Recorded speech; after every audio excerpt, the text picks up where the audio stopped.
and welcome to Fraggle Talk, Back to the Rock, the unofficial Fraggle Rock podcast brought to you by toughpigs.com. This is the podcast where we cover Fraggle Rock, Back to the Rock, episode by episode, along with the talented producers, performers, writers, and builders who help put it all together. I'm your host, silly creature Joe Hennis. Today, we are talking about Season 2, Episode 7, This for That, in which the Fraggles learn the value of $1. This week, we've got two truly priceless guests.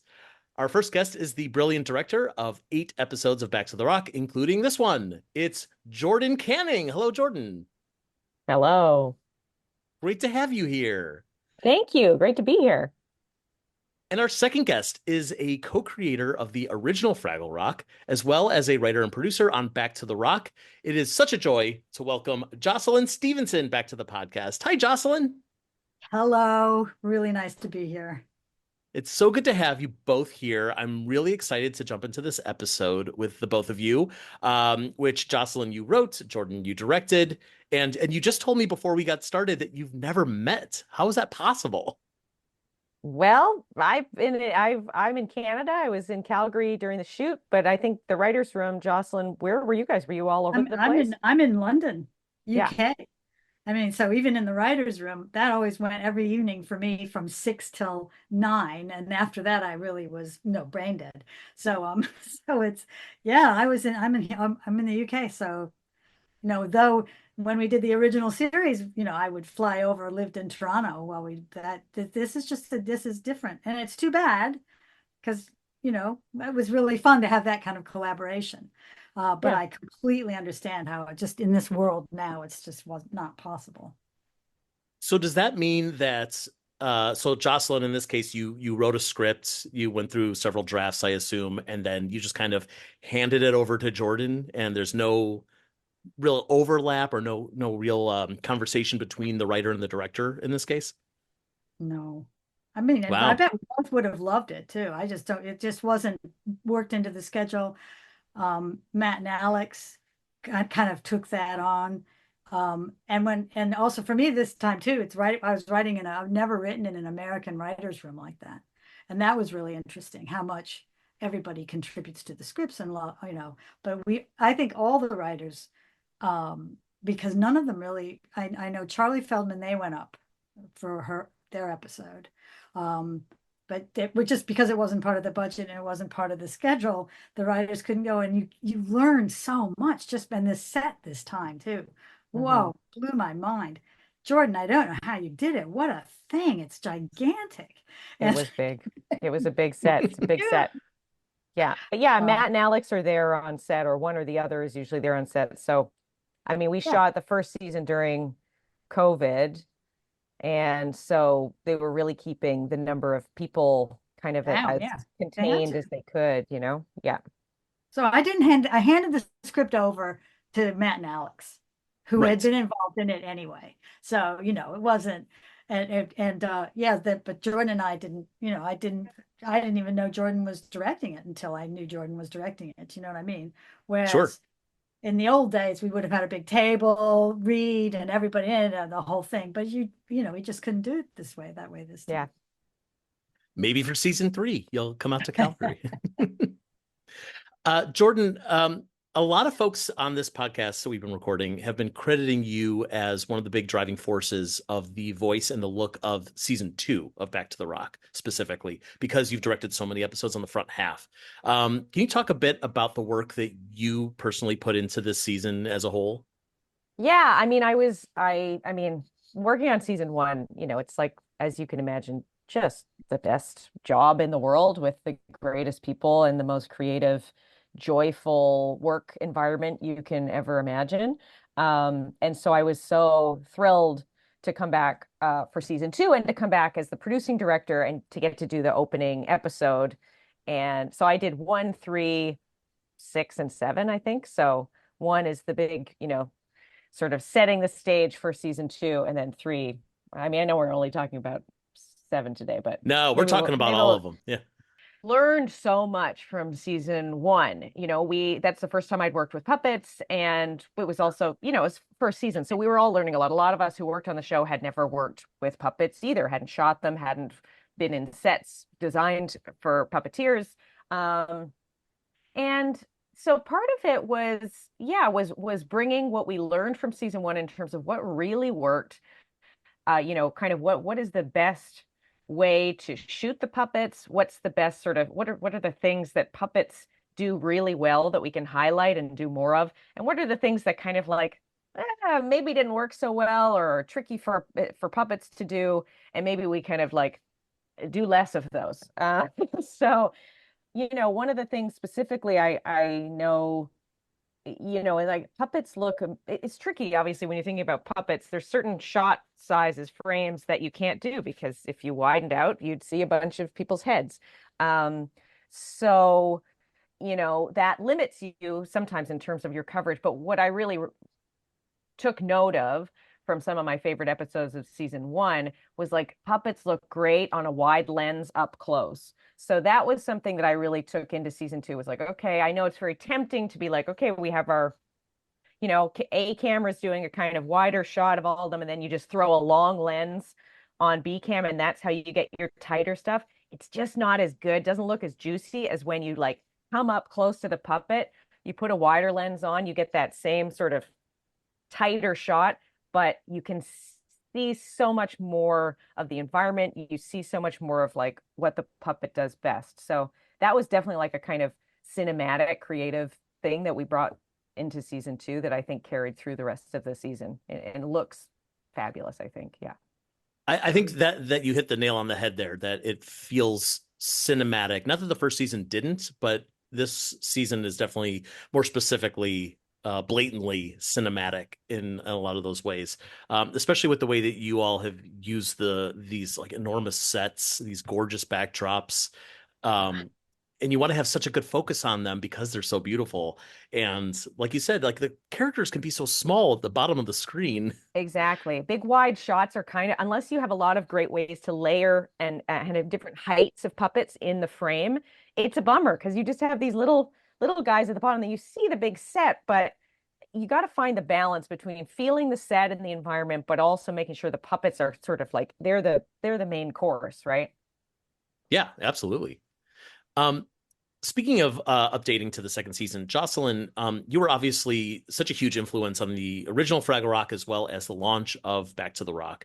Now that the groundwork has been set for what Back to the Rock is, how did you feel about starting to sort of change up little things for season two? I was sort of designated the essence checker, which is in the writer's room. So it was kind of self-designated, but also agreed by Alex and Matt. So that if I loved everything people, but if something didn't quite fit, I had the ability to say, you guys, doesn't quite fit, right? So there was that. But that didn't happen for everybody knows and loves, Fraggle Rock. The thing actually that happened after finishing the first season, I was in the writer's room for 3 weeks and I wrote one episode. And then the second season, they asked me to be in the room for the entire 20 weeks, which was really, really great. I was so pleased that they did, because instead of just thinking, oh, who's that old bag in the corner telling us we can't do this and that. And it also meant I could work on every script. And Great. and so that made a difference to me too. But at the end of season two, when we finished the writing, I remember thinking, oh my God, we did things in these last two seasons that that Jerry, Jim, Michael Frith, me, and Duncan, right? The original sort of Fraggle Five when we were first developing the show. We never ever would have dreamed of these things, but they're all Fraggle Rock. So the thing that I really came away feeling was, my God, it's so flexible. This world was so there's so much possibility in it, which we felt at the time. But then I think this group has just this, the new version, Back to the Rock, has just taken it into all those areas we just couldn't even dream about then. So did that answer your question? Yeah. I mean, and talking about you were just mentioning your role as the essence checker, and to be able to also say that you can do almost anything in Fraggle Rock, which feels like Like you made your job really easy there. Of like, I'm making sure that you Well, can only it's do just that things. there would be little character things like, you go Yeah. and that wouldn't happen, or so, or it would be a lot of what I did too was just structure, because we used 3 act structure always in Fraggle Rock. And Matt and Alex are comedy writers, and they did American, they did New Girl. So that's live action. And it's to what Jordan was saying, he constantly wanted to sort of say, you guys, puppets don't sit on sofas and have conversations. Right. You have to keep them moving. There has to be something to her point about how to write for puppets. It's important that the episodes are somebody's story. Mhm. And we used, when it was Jerry Jewell who first introduced sort of our 4 questions, which I introduced into tonight. Whose story is it? What is their goal, i.e., what do they want to do? What is the risk, i.e., what happens if they don't do it? And what do they learn? So that's like the basis for almost every story in a 3 act structure. And so I would be pulling people back into that. That was also my role, going, wait. We've been vamping on a Moki joke now for the last hour, and it's hilarious. The people in the room are hilarious. I love all of them, such talented writers. It was so much fun. But this is Wembley's story, and we haven't seen him for 2 scenes. It would Right. be that kind of thing that I would contribute. And that's why I thought they'll never ask me back. But You but kept it them was on track, it was though. That's mostly that important. they could go as far as they wanted, and I was in the room to say, you know what, it's almost there, but it's just not quite. It's not really I could do that, which was useful, I guess, because Sure. I I mean, don't think you had to be bad cop a little bit to kind of keep them from going. Like you got to say no a few times to make sure that everything keeps staying but they were concise always so and fraggly. gorgeous, because they just go, oh yeah, you're right. Would never. Yeah. Yeah, that's They're it's working called together. tough love. It's called collaboration. Come on. Yes. Yes. All of the above. Um, Jordan, by my count, you directed 5 episodes this season. Yeah. Do No, you have a favorite? No? no, I did 5 total. I did 2 last year. Is that right? No, No, I you think you did did that. 8. I think you did 8 total from my again for just from my count. Oh my God, did I? Wait, should we Or look this maybe I up do. before I actually ask my I question, know so I that don't get numbers 5, wrong? so know that maybe feeling. 7. You're gonna have to look it up because I'm looking you it up. said Hang that in on. the intro and I was like, I thought it was only 5, but you're right. I did 2 blocks. I think I did 5 in season 2. Okay, so season 1, you did Flutterflies, Craggle Lagoon, and Giggle Gaggle. That's 3. Oh This my God, you're right. season, I did 8. I did 8. You're right. you did Great Winds, Moki and Lanford, Repeaty Birds, Mezzo Live in Concert, and This for That. I love this show. I'm so happy It I just did flies 8. by. Honestly, you said 8, and I was like, that can't be right. Surely I didn't do that many, but yes, 8. Yeah, 8 amazing episodes. I loved every one of them. I love all of my children equally. Does that mean that they didn't pay you for some of them? No, no, they paid me. They paid me. Okay, good. Yeah, That's yeah. maybe the most important thing. Okay, so that said, with all these episodes that you've directed, do you have a favorite? Oh God. Okay. Should we keep it to season 2 or of all of them? Let's keep it to season 2, but if Yeah. you do want to talk about something from season 1, I'm not going to stop you. Well, there's so many elements of each one that I love. Like there's musical numbers in one that I think, like, my favorite musical number probably of this season is Radishes versus Strawberries. I love Totally. it. Yeah. Was so much fun to do. But I also love, It Takes Two, the Moki and Lanford duet. I love that one so much. And then just rewatching This for That, I was like, this is a solid one too. There's all such great episodes. There's amazing themes in them. There's such great character moments. There's such fun songs. But God, a favorite. Probably when Moki met Lanford, just because I loved Lanford so much. And, you just getting to spend time with him is really fun. I agree. And especially on this rewatch of mine that I'm doing for this podcast, I'm finding so much more to love about Lanford just because Ingrid Hansen is Oh my such a God. goofball Ingrid's and a she puts so much of genius. herself Yeah. into it. She really is. She sent me a voice memo wishing me singing happy birthday as Lanford. So I will keep that forever. Oh, I love it. Uh, Jocelyn, one more question for you. Did you, since you only wrote one episode solo for this season, did you assign it to yourself, No. or did someone else kind of say, like, Jocelyn, this seems like a Um, you episode? I can't honestly remember. No, I think they all had in their heads who would do. Honestly, that's a very good question. I can't remember how it happened because it wasn't. It's not it wasn't the usual. You pitch an idea that you have, and then you get to write that show. Everything was so collaborative in the writers' room, and it's interesting because the other in season one I did was both times were Moki stories, and both episodes that I did, Which and one did you do in season one, Jocelyn? it was the one with the where the echo cave. Oh, The echo yeah, chamber. Hmm. Echo. Echo Yeah, chamber. that's a great Thank one. you. Yeah. I knew you'd ask me that, and I suddenly went, "No, you're not going to remember." You know that voice in your head, and yeah, the echo, which that was a great episode, and Yeah. Moki is Yeah. hilarious and was really fun working with Donna. I mean, I didn't get to meet her to work with her, but Dawn was a dream. Yeah. yeah, and yeah, and I just and because in the original series, Red was my Fraggle because Red was my Fraggle because Karen and I sort of developed her together. Again, that thing where people, writer working with a performer, it was really fun. But then Boober, it was side bottom discovering Mm. the side of Boober that he keeps on the bottom. I worked with Dave on that, and that was really fun. And then so I really hadn't done a lot of Moki, and so it was really fun to do because she can be hilariously serious, and I Yeah. love that. Yes, and Yeah. and for this episode, yeah, this big idea when you say that if somebody I think I can't remember who it was somebody in the writers room suggested could we try to tackle capitalism, and we all went, well, that's an interesting idea for kids, but but Fraggle Rock is all about big ideas.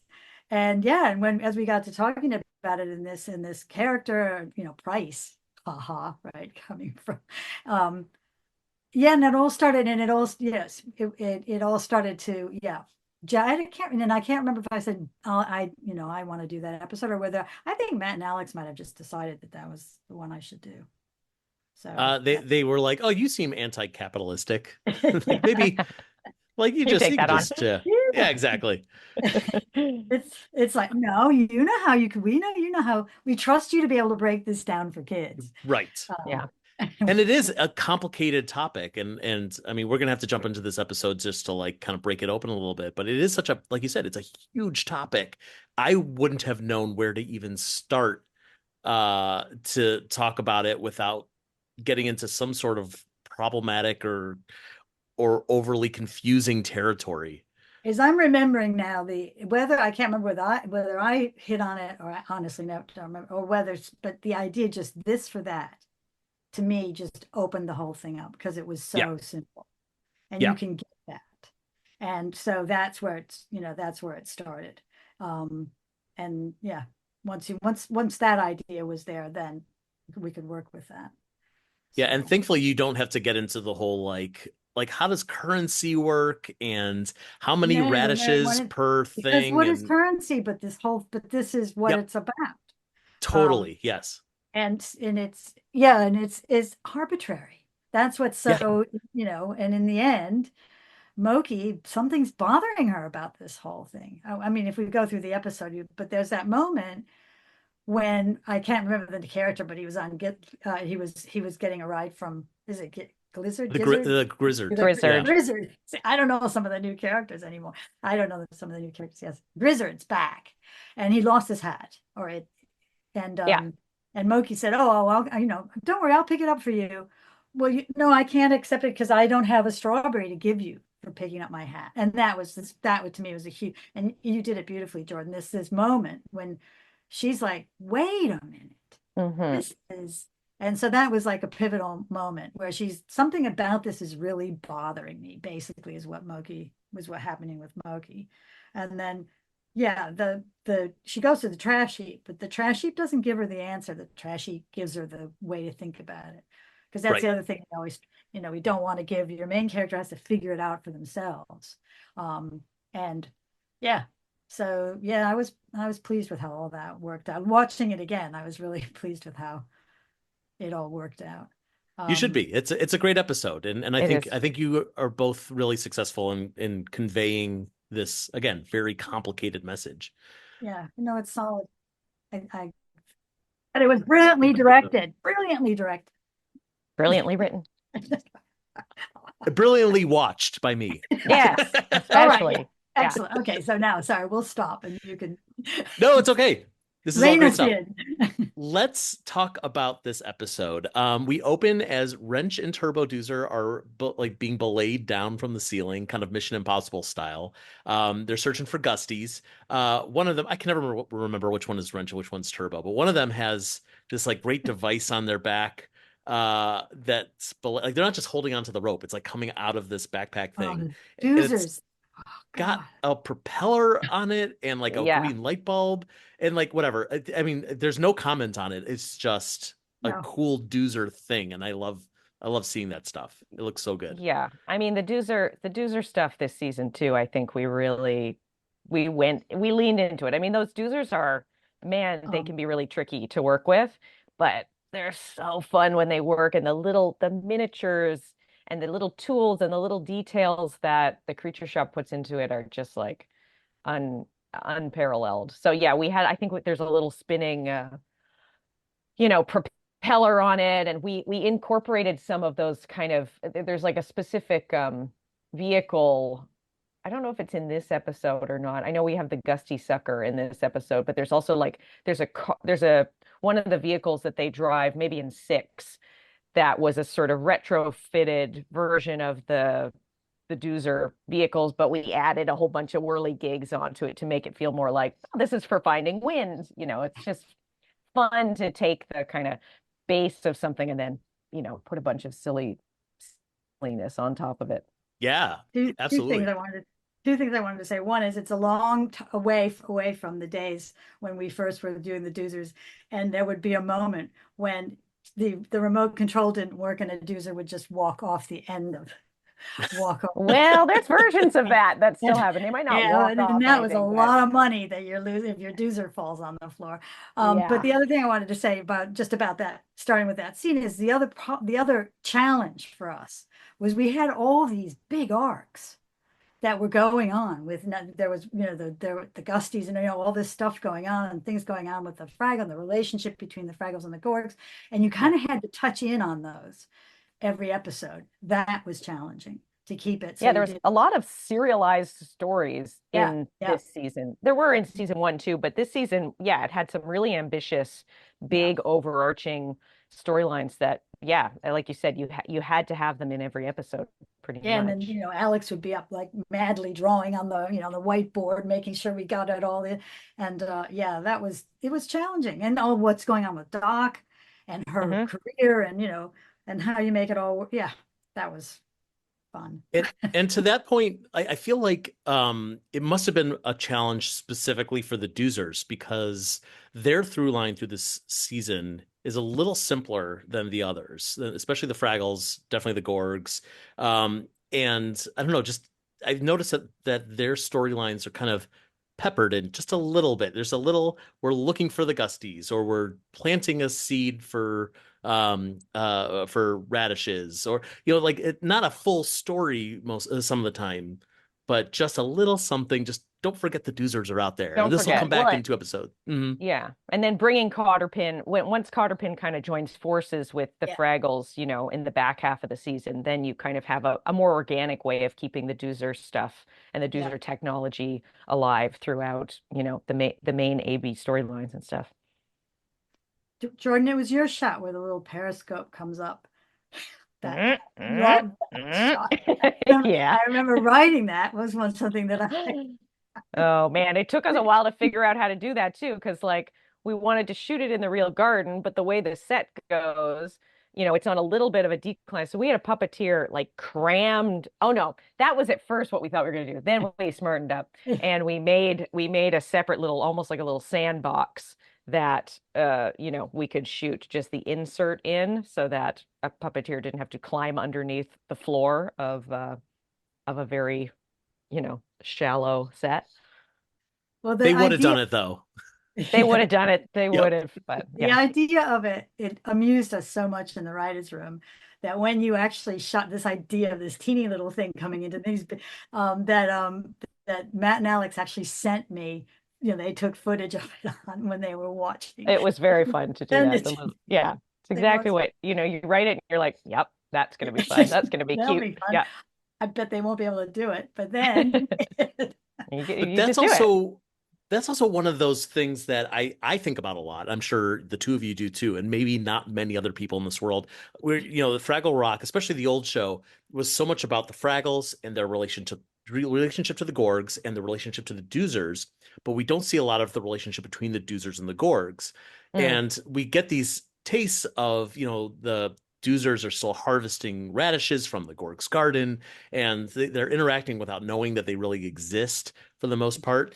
And so I love seeing these little things like the periscope, like in another episode, there's like a laser beam that circles a strawberry and sucks it down. Yeah. And Yeah. The scale was so hard to figure out. Just the scale was so hard to figure out in the old days. We just didn't have the same technology that we just couldn't.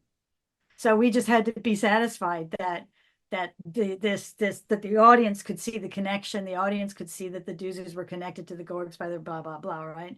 But yeah, I can't tell you how satisfying it was, Jordan, to be able to write that thing, a little Doozer periscope. I know it seems silly, but a little Doozer periscope goes up into the Gorg's garden.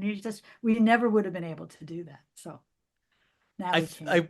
I feel like you all do that a lot as writers, where you're like, I have this idea, like, Jordan, now it's your problem. You figure it out. Oh yeah. Yeah, but she would have been, I not just would have been mine. able to talk to her, We would have Sure. been going through the script with her, red ink and saying, no, what do you, Yeah, how this do you is think too we're supposed to-" hard. We can't do this. Yeah. What if we do this? And I mean, that process does happen once I get the script. I have to do it I do it with Matt and Alex instead Yeah. of Jocelyn or whoever wrote the original draft of the I script. know. But they're also open to, I mean, I'll say it a million times, like we learned so much in season 1 of what worked and what was a nightmare to try to do. And, so now I can go through a script, a Fraggle script or a puppet script and be like, no, don't bother trying to do this. We can find something cooler and more achievable to do here than this, because it will take us 3 hours and it won't look that great, even if we get it, That's why I could never believe they allowed the flooping episode in series 1. I mean, in the original series where the Doozers were on pogo sticks. I know, but that looked We great. shot I that know. It did. 4 in the morning. And Yeah. I have to confess that was my idea. And yeah, people did not like me then, as we were like 3 in the morning. Yeah.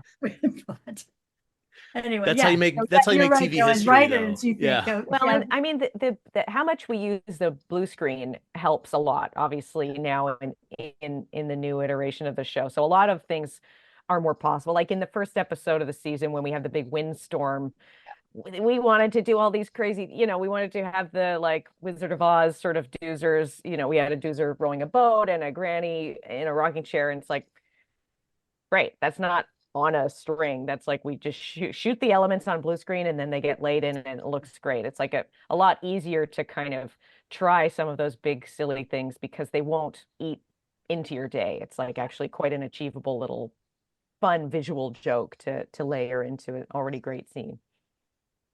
So now Jocelyn, add more stuff like that into the scripts. They can handle it. No, but now that I know Jordan, I'd be ringing her up saying, "What do you think about this?" I love it. Yeah, do it. So Wrench and Turbo, they find a cave full of wind. It's the mother lode.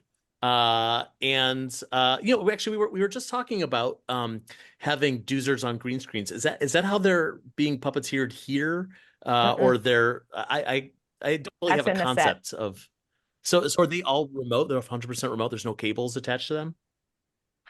If the head Mhm. is always remote, the head and talking is always remote. They will be raw puppeteered for like hand movement. If later in the episode you've got Cotter Pin and you've got the four of them about to suck all the gusty suckers in, they're sort of secured onto the surface of the set, and then a puppeteer is underneath with two little rods rodding their arms so that the arms can move, and then another puppeteer is off to the side doing the head and mouth stuff. And then sometimes you just have them on a stick, and it's just that's my favorite. It's just a doozer on a stick. So if you want to have them walking in the background, just that. Yeah. Doozer on a Yeah. stick. Sounds delicious. Doozer on a stick. Yeah. Or if you put them in a vehicle or whatever, then they're secured somewhere. But you never, sometimes you do a little bit of, I can't even, you can sometimes, don't do a lot of like steps with the Yeah, doozers. watching their They're feet sort of just, move. Yeah, yeah, they hop around. Yeah. right. They just bounce. Yeah. So in the Great Hall, we see four little Fraggles listening to the storyteller tell a story. We've learned on this podcast that's Peach Pit, Cantaloupe, Honeydew, and I believe the fourth one is Dicky, if I'm not mistaken. I don't know. Everyone's got a I can't name. remember what the last one is called. I'm pulling all this off Dicky. the Muppet Wiki. Yeah, Dicky doesn't seem to fit the That's theme of the rest possible. of them. Yeah. As we said, that we see a Fraggle riding on the Grizzard's back, and the Grizzard's kind of going, "I'm having the time of my life." He's very low energy. Um, and Moki says she's off to paint a mural of Lanford. Red sarcastically says she would love to help, but she told Pogi that she'd teach them a new swim stroke. And then we see this amazing outfit on Pogi with like goggles and arm floaties and a swim cap and this rainbow swimsuit. It's beautiful. That's a wonderful bit of costuming I will for say the in my costume director's team. cut, and I know why they cut it because we had to cut it for time, but I did manage to get one more shot of Pokey in that look into it of them dancing. Because Yes. that look was so good and it deserved almost an entire episode worth of featuring it. But yes, incredible. I mean, Pokey's amazing, and Yep. yeah, that Great swimming Yep. tap. Love it. Love Yeah. it. Uh, Gobo is busy writing a song for Wembley, and it's a doozy, which is the name of the song, a doozy. And Boober is making backwards soup, which apparently entails walking backward with the pot and falling. Falling is part of the soup recipe. Um, I love all of this. This feels so Fraggly to me. It reminds me very much of like the first episode of the original Fraggle Rock series, where we just see a gaggle of Fraggles and everyone's just doing their own thing. And this is just a normal day in Fraggle Rock. But we're also setting everything up Yes. because you see all of it later. That's Here they're doing it for right. free. I just thought I'd point Yeah. that out. No, it's important. It's like foreshadowing. Is it Yeah. foreshadow? I guess it is No, foreshadowing. no, no. Yeah, you could, Technically. I suppose, but it's just setting, it's set up, so that Yeah. there's a payoff later. Yeah. Yeah, Yeah. and I because it was so nicely written that way of like, here's what it's normally like, and then later we're going to see when this for that sort of infiltrates and kind of changes a normal day in Fraggle Rock. So how I conceived of that is it's the same shot twice. It's a sort of, Moki leading us through the Great Hall, and you sort of see all these things unfold. And I mean, we had a bit of coverage, but it plays out nicely in this kind of one tracking master. And so that there's a mirror to the way that both of those scenes play out. Yeah, to just, hammer that home even more.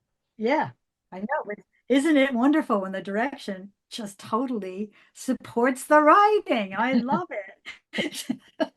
Everyone's working well together, like Hey. Fraggles. Yeah. So does that mean, did you film this scene and the scene that we'll see later on, the mirror scene, back to back, just to make sure that you had that continuity? No, because honestly, the last thing you're ever waiting for is the camera. Like we're set up and ready to go. It's not hard to change things around with the camera on Fraggle Rock. You're like redressing red, changing all the hand props, all that stuff takes way longer. So no, we would have shot those on different days for Oh, sure interesting. because of, Yeah. yeah, And all the you radishes. I'm take sorry, your the time. strawberries The that we'll see. strawberries, all Yeah. that stuff. Yeah, Right, but right. yeah, it was more so it was just sort of conceived that way. Sure. This is where we get our first check-in with Doc and Sprocket. Doc is sorting through her email. Riveting. Could have done a whole episode of just throwing old emails into the trash bin. She gets an email from a company that makes yachts. They are offering her a job. And this is such a highlight of the episode where Sprocket has a fantasy of him and Doc on a yacht, which I just love. Yeah. And they're wearing little captain's I mean, hats. Sprocket with a hat on is always a good day. Yeah. Always, always. And he's drinking something out of a coconut with a crazy straw. Great prop work. No, that was another I think writer's. the straw has a little doggy bone sort of Does it? like Of course it does. flourish on it. Yeah. This is Henson. I would be surprised if it didn't. Yeah. My favorite detail here, though, is that so Doc is steering the boat, and then when they snap out of the fantasy, her hands are still kind of in that same position, but she's doing like pointer fingers. Yeah. That's such a cool little detail. I love that. Yeah. That must have been that cut worked great. On the day thing, right? Like, is that just like, maybe it'll be funny? It was about keeping them I always wanted to keep them in the same position, like so that it could be that really fun sort of snap back to reality moment. But yes, I think the finger pointers was all her. I love it. It's good stuff. So Doc knows that if she takes this job, she'll have to give up volunteering at the high school, and so she's got a big decision to make. And I think we've all been in this position where there are opportunities in front of you, and you have to make that big choice. So, Jocelyn, how, in your eyes, does this storyline kind of not mirror, but like layer along with this for that story? She has to figure out what she values. That's where it comes around to be, because the episode's not about choosing, because you could think, okay, this is going to be an episode about making a choice or whatever. No, it comes around when she at the end has to figure out what she values, and fitting it towards because it's at the bit after Moki now is trying to figure out so now we're looking at what do you value, and so yeah, I thought that the whole Doc thing, and it really helps support that whole idea, because unlike she's not going for the money, she knows she'd get paid, she'd get new boots. I mean, that scale was ridiculous. Oh yeah, the scale was really fun. It's so funny, and yeah, and it's and again, and even the thing, the diorama, which was the wet sand, whatever they made for her, was ridiculous too. But it really touched her. She didn't want to give that up, so and it also echoes the whole, a show where you can say, the more love you give, the more love you get. When I was able to write that line, because I thought that's such a Fraggle line, and you don't want it to feel heavy-handed and stuff, and it didn't really. I thought you work up to that, and the whole Doc thing. I didn't think it felt. Do you guys think it felt? No, it's beautiful. No. It was such a pure. It's such a pure, important idea. Yeah, no, I mean, obviously, if Matt and Alex had thought it was heavy-handed, it wouldn't have been in there. So they obviously didn't. And yeah, the whole Doc thing really supports that. So that's how it layers in. You don't get it right away, and then as it sort of comes around when she's having to go, wait a minute, what do I value? So. Yeah. Well, especially, because the other side of it is also related to money. And like, we're not talking we are a little bit like, with like, oh, I could buy new shoes and I could quit the other job. But, for kids who maybe don't really understand, what, like the larger ideals around money. I think it worked really well for that of, like, is it worth getting money for something that I don't really feel strongly about, and then vice versa is actually much more powerful. We're going to get into so much more of that in this episode. I love that theme. We check in at the Gorg's garden. The strawberries are growing like hotcakes, and they're huge. Like, these props are big. Those are big strawberries. Yeah, they were fun. Yeah. What is the consistency of them? Deadpan face. There's different ones. There's some that are sort of, they're all sort of like a. Yeah, what are they made out of? Some of them are like a kind of hard, hollow. I don't even know what they're made of. Some sort of hard foam sort of thing, I guess. Okay, yeah. And then there's also squishy foam ones for ones that had to like be thrown around. There were squishy ones. But yeah, there were different versions of them Yeah, and different that makes scales sense. of them too. Yeah. Yeah. Well, especially the one that Pa is holding in this episode. It's like, I mean, it must have been, I don't know, I'm holding out Yeah, like a volleyball. yeah, about a volleyball size. Yeah. Yeah. And then you have ones that have to like interact with the Fraggles that are meant to be the whole scale thing is a whole Is a that's like you nightmare. could do a TED talk on the I couldn't, I'm but sure. a production designer could. Yeah. And it Um helps that the strawberries specifically in this episode are of all sizes. So you can have well a giant one and a tiny that one was and encouraged. That was sort of hmm like, let's have a few different sizes so that we aren't too stuck on this scale thing because it gets tricky. Like the scale breaks down at certain points where you're like, well, now it doesn't really work. But um yeah, so we had a bit of variety in the strawberries helped. yeah. I mean, there's a certain Muppet logic that we kind Oh of yeah. I mean, erase in our minds. The stuff that I always think about is when let's say like there's a Fraggle on screen and a little ink spot comes up next to them. It's like, well, that ink spot is maybe, 8 inches shorter by where their eye line is. never But think that means about the that floor. Don't yeah, think about the their floor. legs are they on stilts to get that high? It's like, don't worry about it. Just Don't worry enjoy about it. the funny Yeah. puppets. They're telling you a cute story. They're singing you a song. Yeah. Yeah, it's just strawberries, just radishes. Don't worry Yeah. about it. Pa declares that they are BBO now, big berries only, I love and that so line. he So dumb. it's so dumb. I'm relishing in how dumb Pa Gorg is in this whole Oh season. yeah. He's so stupid. He orders Junior to dump all the tiny ones, and so Junior just like takes a wheelbarrow and chucks them all down a hole. Um, Darn the environments. They're someone else's problem now.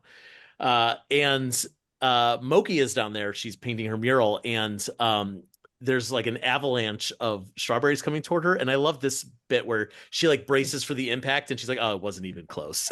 Yeah. There's like 7 feet between them. Yeah. Yep, Yeah. That was another great dumb joke. I love it. The dumber the so better. good. Yeah, and again, Donna sells it as Moki. Yeah. But someone is not quite so lucky. She hears a voice, a British voice, asking for help because someone is buried under the strawberries, and she pulls them out, and it's Price. There's Yeah. Price, our new best friend. Sweet Um, Bryce. he is voiced by Brett Goldstein, one of the stars of Ted Lasso. And is it John Tartaglia doing the puppetry? Yes. I forgot to look it up, but it looked like Johnny's mannerisms, It's so I John. Yeah. just assumed. Um, We call him Saint Price, John, by Saint John. the way. I do. He's He's just that nice. I'm not surprised. oh I'm no, not it's surprised. just also Yeah. he's just done so much. He's just such the engine and the force of nature behind all of this, Anyway, go ahead. Absolutely. I Yeah. had to sing my praises of Johnny As Tartaglia. we do in every episode of this I'm sure podcast. you do. Even He's the the ones that best. he's in, people can't shut up about how much we love John Tartaglia. Price is so thankful he offers Moki his hat. And then when she doesn't take that, he offers her this giant pile of berries, which I don't know why he feels like he owns them and can give them away, but sure, why not? Hey, that's capitalism, baby. Yeah, sure. A Fraggle passes by, asks for a berry, and Moki, without thinking, just go ahead and gives them one. And Price is fascinated by this. He tells her, "You've got all these berries. That Fraggle wanted one, but you also want help painting your mural." And Moki says, "I also love listing true things," which is a great line. Yeah. Yes. Price introduces this concept, this for that, to her, and that's the name of the episode, by the way. Yeah. And I also like the bit where he says, like, "Do you like songs?" And that line reading, God, that line reading, Yeah. Price. Yes. Yeah, we like songs. God, is that Yeah. funny? And you got Lanford going, "Ah, rah, rah, rah." Yeah. Is that so? Now I assume that you wrote that in the scripts, Jocelyn, but I What? can't. We like songs, that bit, or is Yeah. is that Yeah, it's I don't scripted. know. I can Did never you? take credit for the funny lines are often written by, Alex or Matt or no. Yes, I'm sure I did. Do you But like is Frank? the What, the it's intonation no, that no, she did that. That's That was all Donna. Donna. That's that's got to be Donna. Donna? Yeah, Oh yeah, it's right. totally Donna. Yeah. And Lanford adding to it must have been improvised. I don't remember adding, who knows if he would have been given a line. No, that was just all them. Yes. So good. So this is where we get our first song of the Mm. episode. This for that. And this is mostly Price singing as they kind of walk through the rock. They're passing all sorts of creatures. I won't list them, but it's just such a beautiful menagerie of all the different puppet styles that we've seen in Fraggle Rock outside of the Fraggles. Um, and there's one shot that I really like of two creatures, and one of them has a strawberry, one of them has a gourd, and they toss them to each other, and they kind of Hmm. pass in the air. How did you do that? Well, it takes, there was at least four puppeteers dealing with that because each of them had, um, the things were on sticks. I mean, the answer is generally something's on a stick. But the strawberry and I can't remember what the thing was called. If you've got a berry, I can't remember what the other thing was called. It has a Oh funny yeah, it's Fraggle like a name. donkleberry or something, right? Yeah, I can't remember what Did it I is. make It that has up? no, it's Well, yeah, something but it funny, fits. something silly like that. Yeah. So, you had John and Donna dancing down the thing, getting to that. Then you have the two puppeteers who are puppeteering the little fuzzy creatures. And then you had uh, two more puppeteers who had, one had a strawberry and one had a donkleberry or whatever it is. And so then they had to time it. So it was like puppeteers looked like they throw it and then they had to go do the arc of it and go over there. So yeah, it took a lot. It took a few takes to get that to work. It was Yeah. actually a lot more complicated than it looks just so like easy breezy. But Yeah, yeah, you we just toss a probably couple of did berries. 7 or 8 takes of that because sometimes they'd throw it and then it wouldn't quite look like the other one caught it or the arc didn't quite look real. So yeah, it was fun though. I love that song. I had a Eh, real sort of hope for the end shot. It got it as close as we could. I really sort of had this vision, sort of weird mixed vision of like, I don't know if you know that the Bjork video. Um, I can't remember what it's called, Falling in Love. That great one where she's dancing around and like the mailbox dances with her. And anyway, at the end of it, she gets onto, essentially gets onto a crane and sort of like rises up above and you see everybody dancing from below. And I had this sort of fantasy of like that's how the song would end of like Price and her being sort of lifted up by this idea. And then a sort of Muppet show, all the Muppets in these little crevices and caves in the background dancing behind them, sort of intro to the Muppet Show sort of vibe. Got it as close as we could. I'm one of the yeah. puppets back there. I'm back Oh, there no way. doing, yeah, they let me go in there and do a little All right, which one cameo. is you? We got to know. His name is Rapscallion. He's my favorite puppet. He's Great. one of the greatest. He appears, the puppet appears, he's Lil Rago in Oh, episode little 6. Rago. Lil Rago is the Got you. is the character, but the puppet's name is Rapscallion, and I just love him. He's a great size puppet. He's like a perfect little guy to just have on your arm. So I snuck in there and did a little bit of da, da, da. I It's love pretty that. simple choreography. I was able to do it. And this goes back to what we were talking about before of just like filling the screen with Yeah. all these characters and like Yeah, and I honestly height is yeah. really like the name of the game. We added that's another thing we did this season when you were asking earlier about like changes was we added in this actually came out of doing the first Jamdlin episode, the Troubadours episode last season 1. We had those sort of layered when we had the band all set up. We called it like the bandstand, and they were these sort of like rock face here and rock face here, which obviously makes it great for puppeteering because they can hide behind it. You can fill up the frame nicely. And we learned from that and said, okay, well, let's have some rocks of different heights. We had this rock that we called, what did we call it? I feel like we called it like a coffin rock or something. But it was just like a kind of tall, Because that's skinny fraggly. rock. Yeah. I can't remember why it was called that. But you see it a bunch actually in this season, just in the Great Hall. When people are walking through the Great Hall, you'll see like two Fraggles sitting on top of this tall rock. Oh, Right. yeah, I noticed it in this episode because Yeah, there's like so two it Fraggles that are like kind of canoodling at the just beginning of the episode. hanging, and because Yeah, it just fills up the frame. You have the yeah, stairs. The stairs are really hard to puppeteer on because they're stuck in a hole. It's not that chill, at least behind on Coffin Rock. They can be hidden behind it and they can have a bit more flexibility there. So we built in more of those different height pieces that could just be sort of, oh, roll in one of these rock pieces. And we used the bandstand. I think they chopped the bandstand up a bit into other pieces, but you really just need those foreground elements to help with puppeteering. If you have a big empty space, you're limited to those tiny little Yeah. heads at the bottom of the frame. So yeah, yeah. that's great.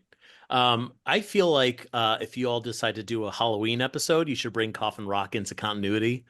A little Oh, down to Coffin Rock, we make it talked about a creepy. Halloween episode. Yeah. We have a Halloween special ready to go, I Oh, think. I think ready Matt to and Alex go. probably have it all laid out, but we'll see if it ever gets to be made.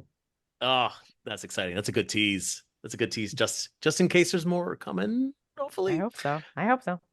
Uh, so in the song, Price teaches Moki all about trading goods for services or goods and services, and essentially introducing the concept of economics and socialism to her, which, God, again, such a big topic, and like well explained. I mean, I understood it at least. That's all I can say. I'm not a child, but I got it. Um, After the song's over, another Fraggle, I think it's Peach Pit, asks Moki for a strawberry, and she says, "Okay, but as long as they help with the mural." And Peach Pit's like, "Oh, that sounds like fun," and it works. Like we're on our way to trading this is for that's. And eventually, she gets a whole bunch of Fraggles to help out with the mural, including Gobo and Wembley, who aren't helping for strawberries; they just find it fun. And this is where Gobo reads his traveling Matt postcard. Uh, Oh yeah. Matt is in my hometown in New York. Yeah. Uh, and I love this because whenever I see anything that's filmed in New York, I'm always like, where are they? I've got to figure it out. And like, even before we started seeing like real signage, I'm like, I know exactly where he is. I've passed that intersection many, many times. He's like in Long Island City in Queens, and he's watching a breakdancer, and his eyes are immediately drawn to something valuable. And just past that hat full of tips, it's a shiny gum wrapper. And of course, Matt falls and does a breakdancing move, and everyone loves it. Gives him a bunch of cash, as if it's that easy to make money They're as a feeding his busker. hat. They're They're feeding his feeding hat. his hat. Yes, of That course. was the bit It's I liked about that. Like Yeah. about that he saw it as they were feeding his hat. He never knew the hat was hungry, but there you go. They fed his hat. thank goodness, or else his hat would have Um, been like chewing away at his yeah. scalp. Yeah. Somebody else comes and takes away that gum wrapper that he was so. Somebody, that's Alex. Somebody. Was it Alex? I didn't even notice that. Yeah, Alex plays the I'm gonna have to go back now. guy cleaning up, the street cleaner guy. Yeah. And personally speaking, I was so disappointed to find out that you all filmed in New York, and I'm like, oh, I could have just hopped on the subway and I would have been there. So Yeah. mad I missed it. Tell you, Joe. Oh, Honestly. so disappointed. So angry at this episode of Fraggle Rock. Glorifying capitalism, shooting in New York. Yeah. Everything wrong about no, it's nothing wrong. I love everything about this. But I love that Matt sends Gobo the cash that he earned, and that immediately Gobo just like tips it on the ground and shrugs. Like it Yeah. is actually worthless. Everyone Like, agrees it's worthless. Yep. and even like every other episode, or most every other episode, like they use whatever Matt sends back in the plot. And this is the one where it's just like, no, why'd you waste the postage to send this to me? Yeah, it's pretty good.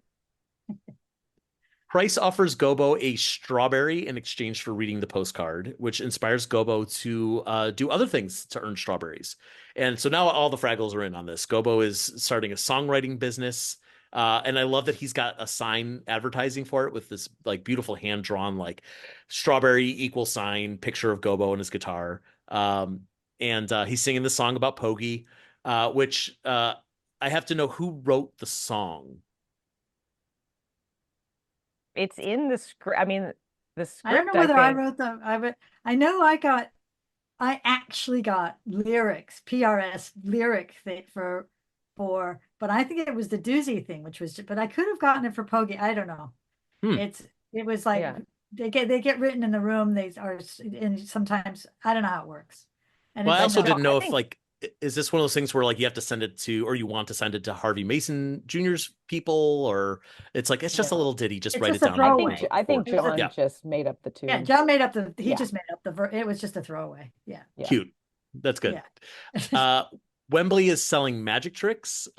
He's doing a Yep. magic trick for Large Marvin, and I love ink. I love the ink spot so much. And he pulls an ink spot out of a hat wearing bunny ears, and Yeah, then of it's course. such a good visual. I love it. Oh yeah. Ink spots are They're so the best. so flexible. You put an ink spot in anything and it's gonna make it better. Yeah, that's true for real life too. Yeah. That's a Not even great on TV. Yeah, add I an ink love spot to your life, and God, yeah, your day's gonna get it's better gonna get better. infinitely. I love that Red asks Gobo, what are you doing? And like you're exchanging strawberries for things that you Yeah, already do right. for free. And he just barely starts to explain what this for that is. And she's like, got it. Okay, I'm selling dives. 2 strawberries for 1. 3 gets you 4. 4 gets you a dive swim to the end of the pot. Like she is in. She's Does in. not Yeah. need Yeah. any convincing. No, yeah, Gobo. I always feel like Gobo's like about to mansplain to Gobo-splain to her, Yeah. and she's like, "Oh Right. yeah, okay, I got it. Relax. Yeah, I'm gonna take what you're laying down and make 5 times more strawberries than you Yeah. are." Yeah, Boober asks Moki to if he can help with her mural because he needs to earn strawberries. He Because doesn't of the want them for bubble thing. himself. Mhm. Yeah, he needs them to pay the bubble bubbies, so Yeah. they'll give him more soapstone. And we get this shot of the bubble bubbies. They're like these birds who, when they talk, bubbles blow out of their mouth. Because I birds. I Yeah, love obviously. these little cutaways of just like camera turns, we see a creature, camera turns back, we'll never see them again. oh yeah, I love a little whip pan. Yeah, and those we did some tests. We were like, I don't know if we can do it with the real bubbles. We had like a tube and stuff, and then the real bubbles worked out great. We're like, oh God, maybe it has to be VFX bubbles. But no, the real bubbles were awesome. Those birds are That's great. wacky, you know. Those puppets barely move. Like if you want them to talk and they'll be like, like that's as much as you get. So open a mouth and that's it. I mean, they're on screen for all of like 2 seconds, so like we Yeah, didn't notice, perfect for but that. Yeah. and we're looking at the bubbles, so it doesn't Yeah. matter. Yeah, perfect. The world's oldest Fraggle tells another Fraggle that he'll reveal the secret of life for a strawberry. Yeah. So he gives him a strawberry and he says, "What's the secret of life?" Goes, "I don't know. Do you? I'll give you a strawberry." Yeah. I just imagine this is how they're spending their day, just trading Oh the yeah. same strawberry back and forth and back and back. That's good stuff. And again, like as we said before, we're getting this mirror of that earlier scene. The storyteller's now telling stories to the little Fraggles in exchange for strawberries. The Fraggle has paid the Grizzard for a Grizzard ride, and as you explained, loses his hat. Doesn't pay Moki for it, so he just loses his hat, I guess. Can't pay Excuse me, Mookie. thank you. Can't pay Moki Yeah, for it. can't pay Yes. Mookie, so he doesn't let her help him. That was Right. the twist for her. Yeah, yeah. Because she just naturally wanted to help him with his hat, and no, he wouldn't let her help him because he doesn't have a strawberry to pay her. And so I don't know, that felt important to me, and I love the way you shot it again, Jordan, because it was important. Yeah. So yeah, It's- because that was yeah. a moment, that was her moment, really, when she starts to really turn. Yeah. Well, and then the great thing in the script where like you hear Barry Blueberry's voiceover voice come in, pushing in on her, and we think, wow, this is, you know, you break in the fourth wall a little bit, and then Barry comes in. It's just standing off camera slightly, being like, hello, can I have my Barry now? He's such a goof, that character. Yeah, I love Barry. And I love that it ends with him being like, Barry wants his berry. That was John. John improvised that. I knew it was. Yeah. Yeah, shimmying out of Yeah, he frame shimmies. with a That also ham. seems I like the love kind of it. thing we were like, is the camera still running? Like, we're just gonna, this is for the blooper reel. No, you liked it? Great. It was great. Put it in the Yeah, show. it was perfect. But also like it's making me realize that if this for that had room for like pro bono work, then I think this whole episode would have gone completely differently. Of like, oh, you could do stuff for free. You just don't have Yeah. to do it for free. Yes. Oh, Yeah. that's complicated. Hey, Yeah. come on, we were just got half an hour. Yeah. Right. Yeah. Right. So Moki goes to the trash heap. Marjorie is playing hide and seek with Philo and Gunge. Of course, she knows where they're hiding. She is all seeing, all knowing. Easy. And yeah, this is where we kind of get that. Like she plants that seed of Marjorie asking her what she values. What do you value? Yeah. Yes. And what I like about this is, and I know you already touched on this, but the idea that the trash heap doesn't give answers. The trash heap pushes you in the right direction. And it's such a welcome update from the old show where the trash heap kind of half the time was just kind of saying random stuff.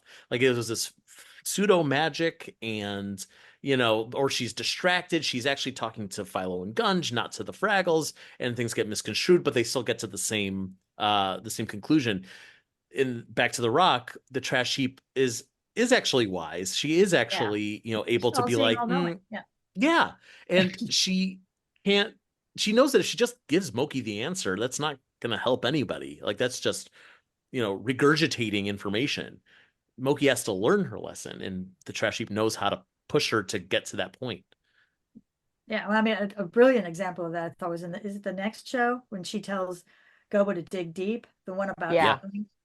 And he has to. I just thought that was brilliant how that played out too, where he takes it literally. Yeah, takes it literally. Yeah. Yeah, and you still get there, but maybe not the way. Meaning she wasn't. Yeah, she didn't mean it literally. That's exactly what you're saying. She doesn't just give the answer. So anyway, so she sends Moki away to think. Yeah. Right. Yeah. Go sit in the corner. Go in your room. Have a think. This is where we get our next check-in with Doc and Sprocket. Doc is still trying to decide what to do. They've already done the whole like put things on a scale and see like does a shoe weigh the same as a clock, which is interesting logic.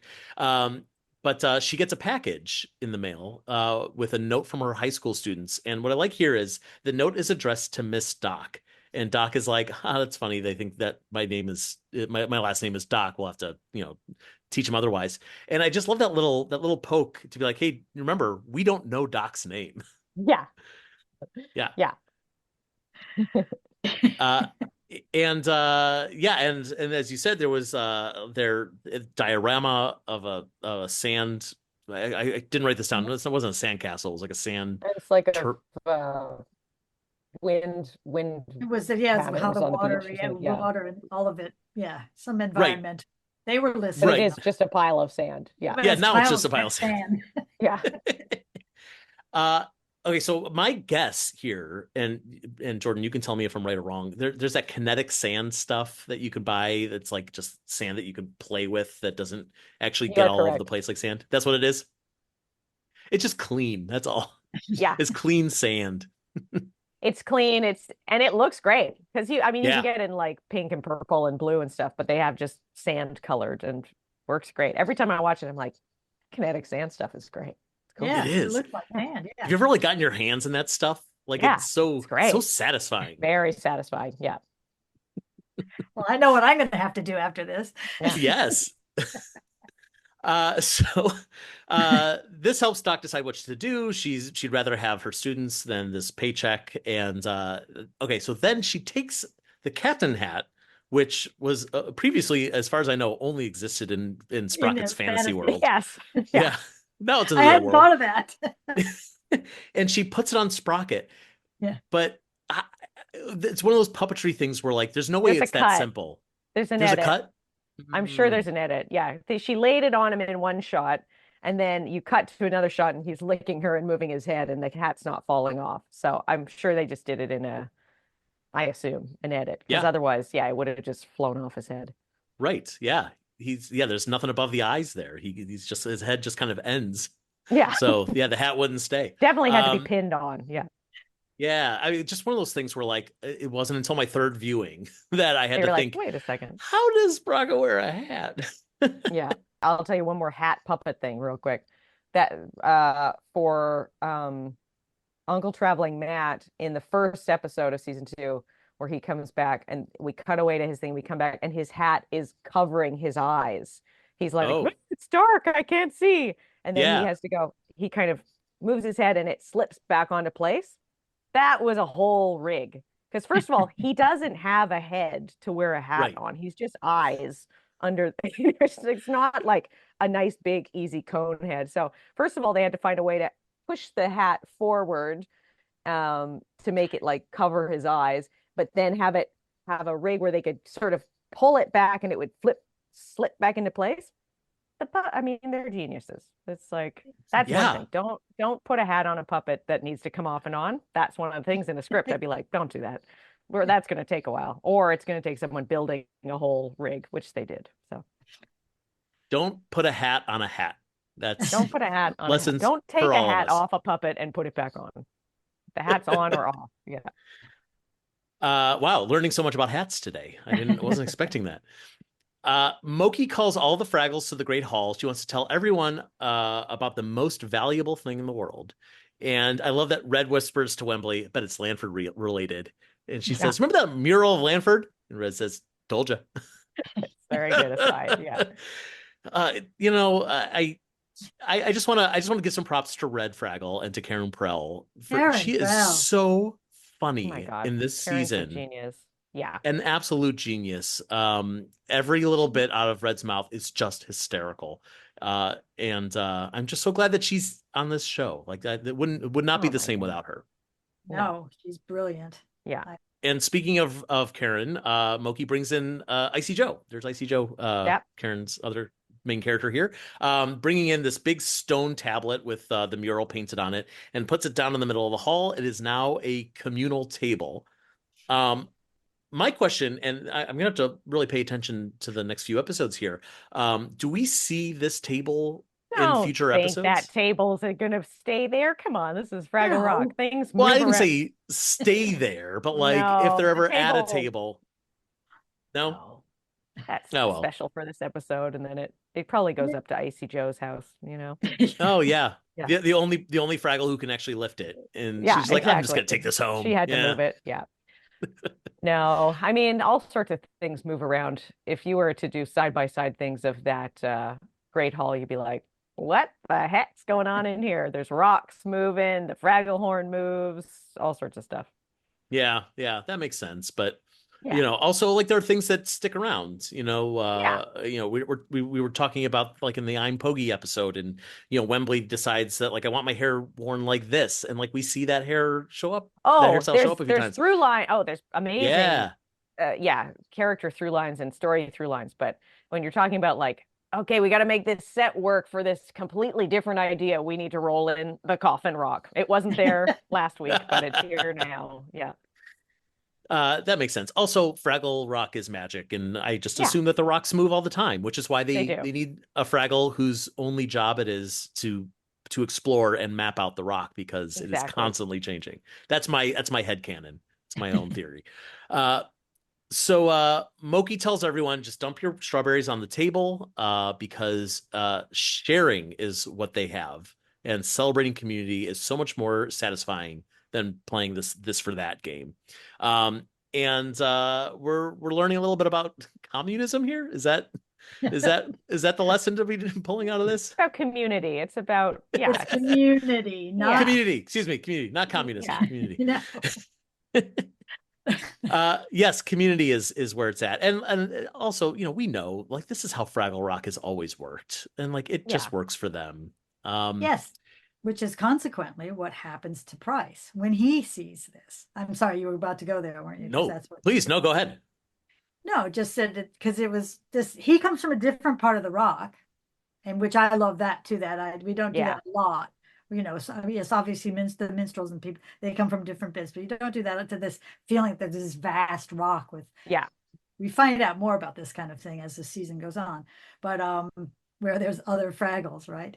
But yeah, this idea that's where he comes from. It's just how they function, and that's so that you can't blame him and you can't call him greedy capitalist or anything like that. It's just how they work, and then he's taking all of this back.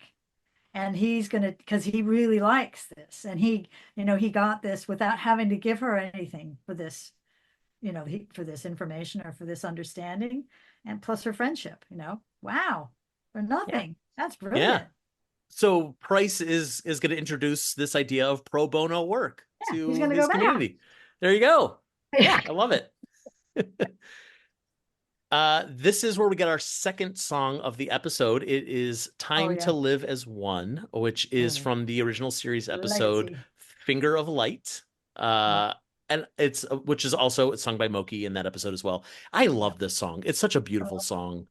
It is a beautiful song, yeah. Yeah. And I like the updates we did to it, like to be able to, because it's quite a long song and it's a little, you come back to the chorus a couple of times.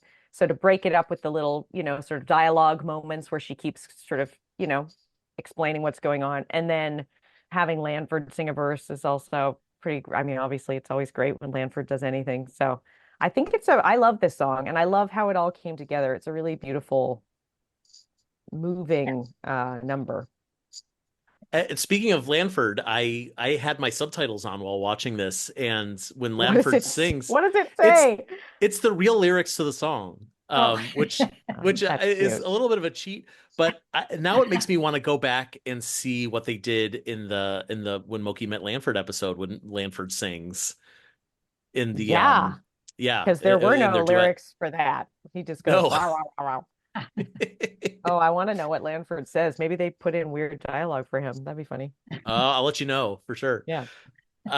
And Moki makes sure everyone knows that the value that we get by sharing is love. Love is the value. And I love this song. I got so much value out of this number.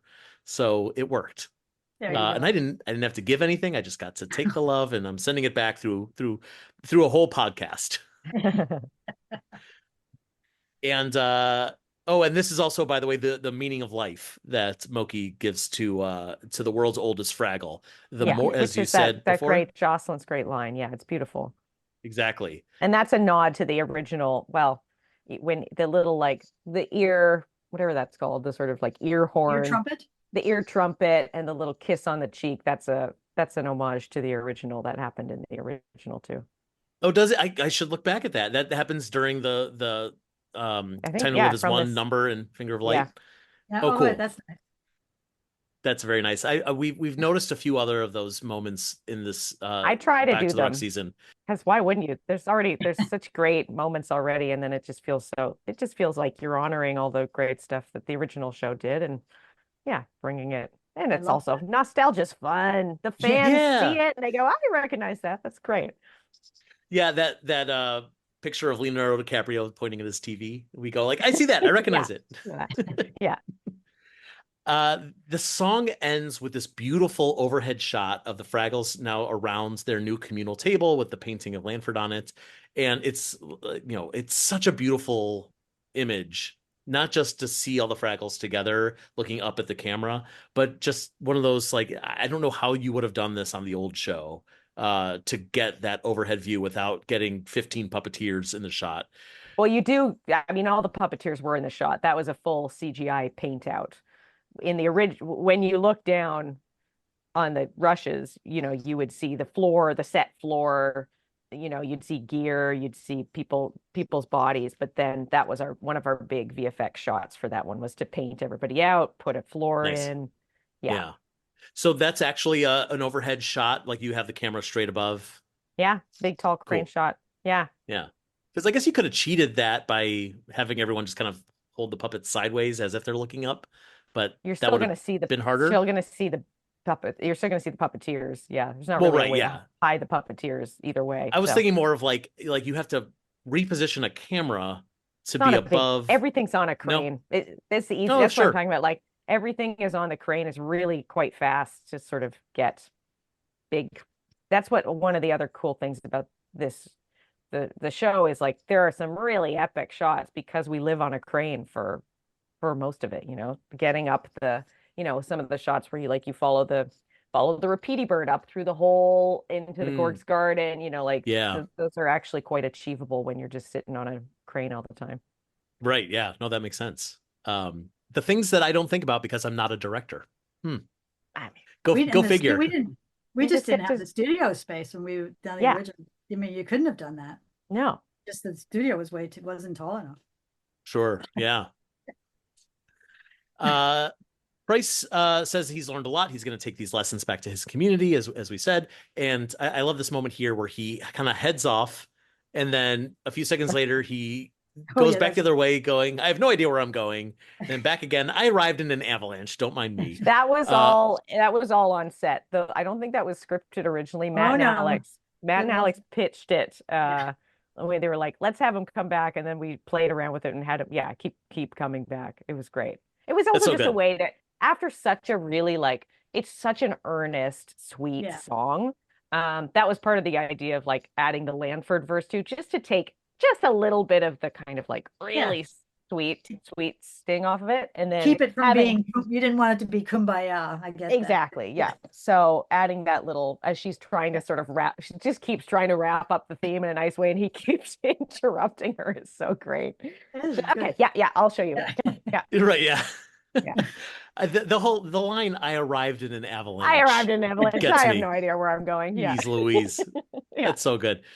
Um, so this is where we get that shot, that beautiful shot that we talked about at the beginning of this episode of the periscope kind of popping out through the Gorg's garden to confirm that there are no more radishes. It's only Yeah. strawberries. Yeah. The architect tells everyone, okay, we're going to go investigate this problem, and let's just keep the Gusties for now. And Turbo and Wrench mishear that and think he said, release the Gusties for now.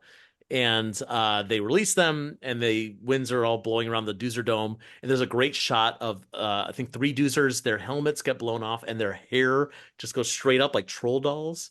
Yeah. It's wonderful. I didn't realize that Doozers would grow their hair that long.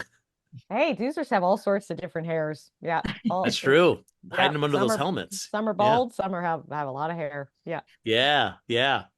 And there's one Doozer who I love it. He just comes into frame. He's got a big mustache and he's just panicking. Yeah. His arms are flailing. It's always great when you're doing stuff with puppets and then you just have one come in really close to frame and do something Yeah. dumb. It's very satisfying. Yeah.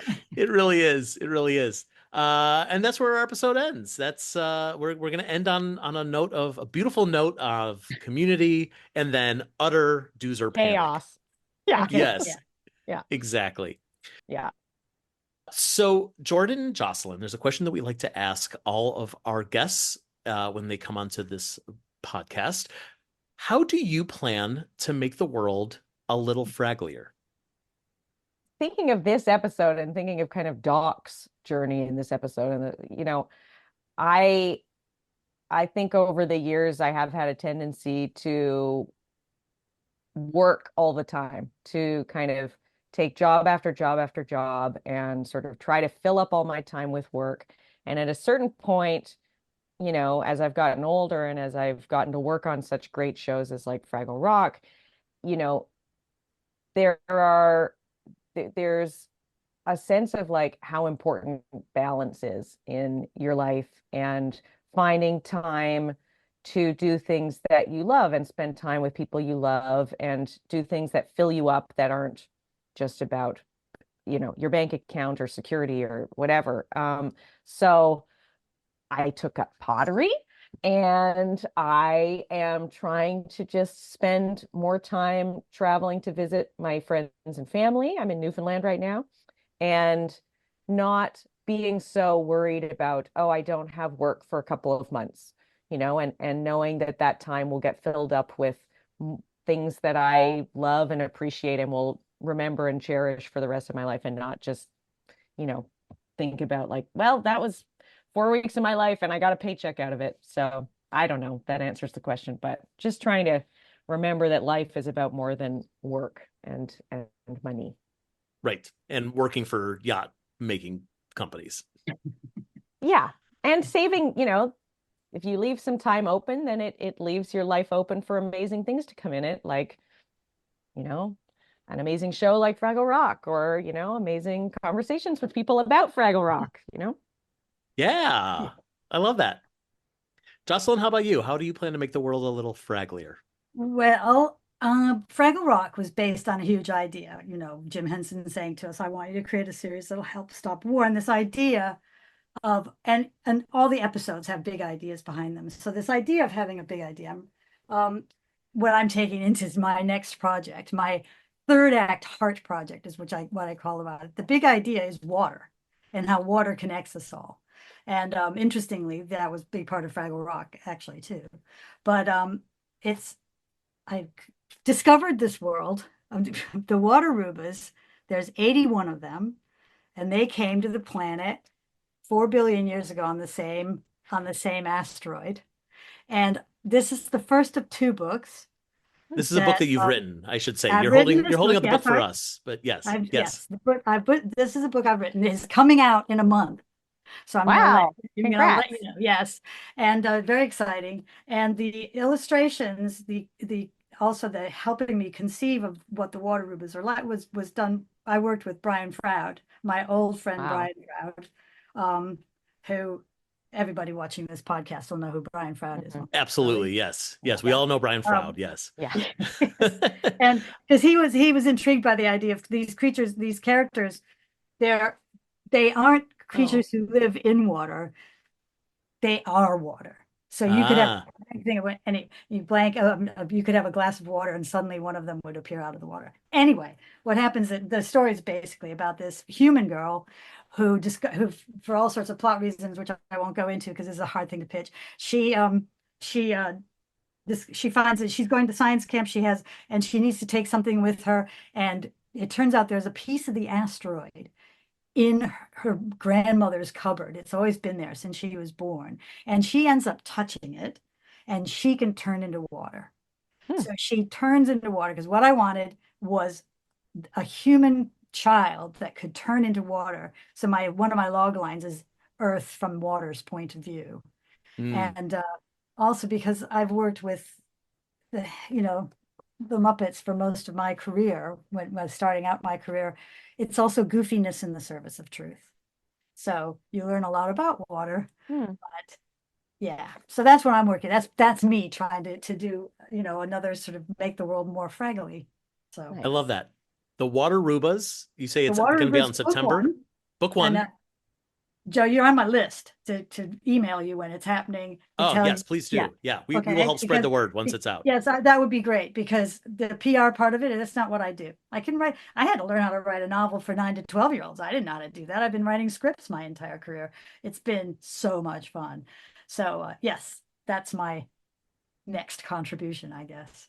That's wonderful because you have so many fans that are listening to this podcast who follow the Muppet and the Fraggle world. And I think a lot of people are just excited to see more from you creatively. I'd love that to happen. And then people tell me what they think and all that, I'm really looking forward to getting it out there. So it's all yes. Fantastic. That's so exciting. Yeah. Thank you. Well, thank you for letting me tell you about it. Really... Of course. This is this for that. This is I want everyone to hear about what you're working on because you are so generous to come here on this podcast, but also for both of you for all the work that you did on Back to the Rock. And the show is so wonderful. And I'm so happy to help spread the word about it however I can, because I want everyone to know that Back to the Rock is such a valued addition to the Fraggle Rock franchise, and I just want more of it. I want everyone to see it. I want everyone to enjoy it, and I want a 3rd season. Yeah, Joe. Joe, thank you for loving it so much. Yeah, you make it easy. You really do. That's just great. Thank you.